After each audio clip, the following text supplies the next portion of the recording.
Hi friends, నమస్తే. కేంద్ర ప్రభుత్వం ప్రవేశపెట్టినటువంటి ఒక మంచి పథకం గురించి చెప్పడం కోసమైతే ఈ వీడియో చేయడం జరుగుతుంది.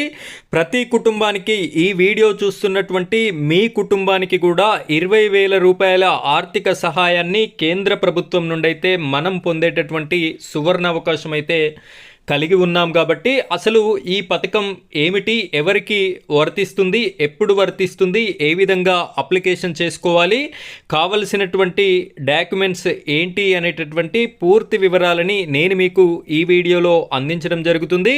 వీడియో చూస్తున్నటువంటి ప్రతి ఒక్కరు కూడా ఖచ్చితంగా ఈ వీడియో మీతో పాటు మరో 10 మంది కుటుంబాలకి కూడా ఉపయోగపడాలి అనేటటువంటి ఉద్దేశంతో మీరు కూడా ఈ వీడియోని షేర్ చేస్తారు అని చెప్పేసి కోరుకుంటున్నాను. ఇలాంటి లేటెస్ట్ వీడియోస్ అన్నీ మీకు నోటిఫికేషన్ రూపంలో రావాలి అనుకుంటే మన ఛానల్ని సబ్స్క్రైబ్ చేసుకోండి. పక్కనే బెల్ ఐకాన్ ఉంటుంది, దాని మీద ట్యాప్ చేసి ఆల్ అని సెలెక్ట్ చేసుకోండి. ఇంకా ఈ వీడియోని కనుక లైక్ చేయనట్టయితే లైక్ చేయండి. ఆ వెంటనే వచ్చేటటువంటి హైప్ పాయింట్స్ కూడా వీడియోకి ఇస్తారని కోరుకుంటున్నాను. ఇప్పుడైతే మనం వీడియో టాపిక్లోకి వెళ్ళిపోదాం. వీడియోని కంటిన్యూ చేయండి.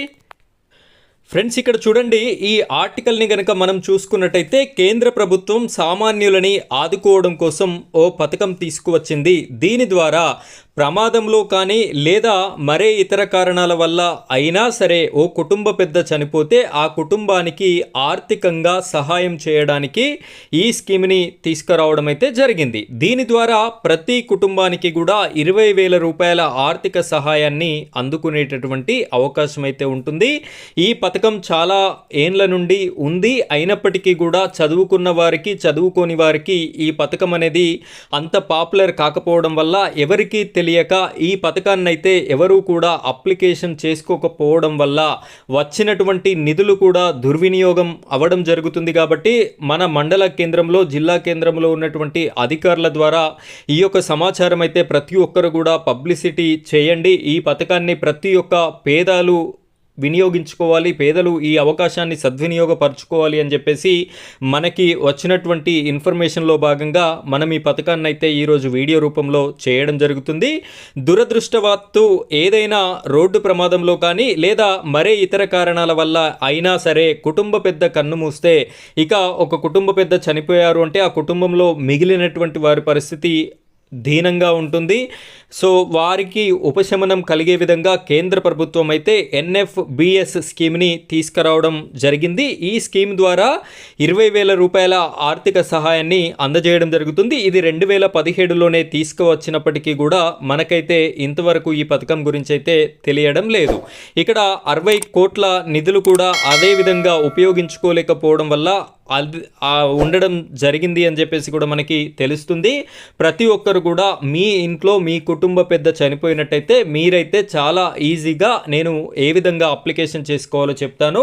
ఆ విధంగా 2 సంవత్సరాల టైం ఉంటుంది మీరు అప్లికేషన్ చేసుకోవడానికి. మీ కుటుంబ పెద్ద చనిపోయినప్పటి నుండి 2 సంవత్సరాల లోపు కూడా మీరు అప్లికేషన్ అయితే చేసుకోవచ్చు. ఇక్కడ అర్హులు గురించి చూసుకున్నట్టయితే గ్రామాలు, పట్టణాల్లో నివాసం ఉంటున్న రైతు కూలీలు, అలాగే చిన్న చితక పనులు చేసుకునే కార్మికులు, దారిద్ర్య రేఖకు దిగువన ఉన్నవారు మాత్రమే ఈ పథకానికి అర్హులు. అంటే ఒక్క మాటలో చెప్పాలంటే తెల్ల రేషన్ కార్డు కలిగి ఉన్నటువంటి ప్రతి ఒక్కరు కూడా ఈ పథకంలో భాగంగా అర్హులే అవుతారు. వారైతే అప్లికేషన్ చేసుకోవచ్చు. కుటుంబ పెద్ద అనుకోని కారణం వల్ల, ఏదైనా ప్రమాదం వల్ల మరణిస్తే అతడి కుటుంబ సభ్యులు మిగిలినటువంటి వారు 2 ఏళ్లలోపు ఎప్పుడైనా కూడా ఈ పథకానికి దరఖాస్తు చేసుకోవచ్చు. అప్లై చేసుకోవాలంటే ఖచ్చితంగా ఎవరైతే మరణించారో వారికి సంబంధించినటువంటి డెత్ సర్టిఫికెట్, కుల ధృవీకరణ సర్టిఫికెట్, ఇవి 2 పత్రాలు అయితే రెడీ చేసి పెట్టుకోండి. వీటితో పాటుగా మీ యొక్క బ్యాంక్ అకౌంట్, అంటే మిగిలినటువంటి వారి బ్యాంక్ అకౌంట్ పెట్టాలి. ఆధార్, రేషన్ కార్డు, కుటుంబ సభ్యుల వివరాలతో కూడిన ధృవీకరణ పత్రాలని దరఖాస్తుతో కలిపి ఎంపీడీఓ గారికి సమర్పించాల్సి ఉంటుంది. ఇంతకుముందు MRO గారికి ఈ యొక్క అప్లికేషన్ తీసుకునేటటువంటి అవకాశం ఉండేది. వారికి పని ఒత్తిడి ఎక్కువ అవుతుంది అనేటటువంటి ఉద్దేశంతో రాష్ట్ర ప్రభుత్వం, కేంద్ర ప్రభుత్వాలు అయితే ఎంపీడీఓ గారికి ఈ యొక్క అవకాశాన్ని ఇవ్వడం అయితే జరిగింది. ఈ విధంగా దరఖాస్తులు వెళ్ళిన తర్వాత ఈ దరఖాస్తులను విచారించి లబ్ధిదారుల ఖాతాల్లో 20,000 రూపాయలని జమ చేయడం జరుగుతుంది కేంద్ర ప్రభుత్వం.